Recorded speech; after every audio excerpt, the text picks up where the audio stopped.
2022 সালের নেটফ্লিক্সের জনপ্রিয় series Khakee the Bihar চ্যাপ্টারের দ্বিতীয় কিস্তি খাকি দ্য বেঙ্গল চ্যাপ্টার সম্প্রতি সামাজিক মাধ্যম ইনস্টাগ্রামে সিরিজটির মুক্তির দিন ঘোষণা করেছে নেটফ্লিক্স। এবার সামনে এলো ট্রেলারও, যেখানে পর্দায় বহু বছর পর একসাথে দেখা মিলল টলিউড ইন্ডাস্ট্রির দুই সুপারস্টার জিৎ প্রসেনজিৎকে। কিন্তু এখন প্রশ্ন, এই দুই তারকার লড়াইয়ে শেষ পর্যন্ত জিতবে কে? আর নয় ভয়, এখনই সময়। 50টিরও বেশি কোর্স করুন একদম ফ্রিতে।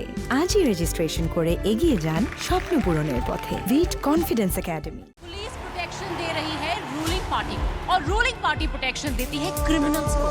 অনুমান ছিল এমনই এক ধামাকার 3 ফেব্রুয়ারি সন্ধ্যায় সেই ধামাকা দেখা গেল খাকি দ্য বেঙ্গল চ্যাপ্টারের ট্রেলারে। বাংলার রাজনৈতিক প্রেক্ষাপটে যে জমজমাট এক থ্রিলার উপহার দিতে চলেছেন পরিচালক নীরজ পান্ডে, ট্রেলার দেখে তা বেশ বোঝা গেল। বলতে গেলে ট্রেলারে বাজিমাত করলেন নির্মাতা। শুনলাম তোরা দুজন নাকি বাগার লেফট এন্ড রাইট। ট্রেলারটিতে দেখা যায় গ্যাংস্টার পুলিশ ও রাজনীতিবিদদের ত্রিমুখী লড়াইয়ের উত্তপ্ত কলকাতা। পুলিশ শাসক দলকে সুরক্ষা দেয় আর শাসক দল সুরক্ষা দেয় অপরাধীদের। শুরুতেই পাখির চোখে দেখা মেলে পুরো কলকাতা শহরকে। লেখায় ফুটে ওঠে সময় 2002 সাল। তারপরে দেখা যায় কোনো এক রাজনৈতিক দলের জনসভায় ভিড় করেছেন বিপুল জনতা। সেখানে নেতার বেশে দেখা মেলে প্রসেনজিৎ চ্যাটার্জির, যাকে কিনা মঞ্চে উঠে জনতার উদ্দেশ্যে হাত নাড়তে দেখা যায়।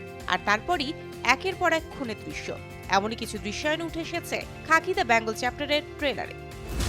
जब तक कुछ बदलेंगे नहीं, कुछ बदलेगा नहीं।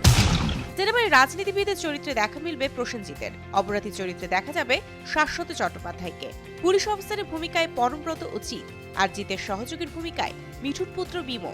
আরও এক রাজনীতিবিদের ভূমিকায় দেখা যাবে শুভাশিস মুখার্জিকে। রয়েছেন চিত্রাঙ্গদা সিং এর মতো অভিনেত্রীও।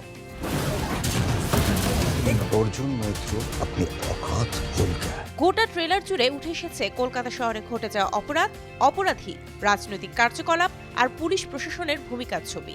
20 মার্চ নেটফ্লিক্সের পর্দায় আসছে খাকি দ্য বেঙ্গল চ্যাপ্টার।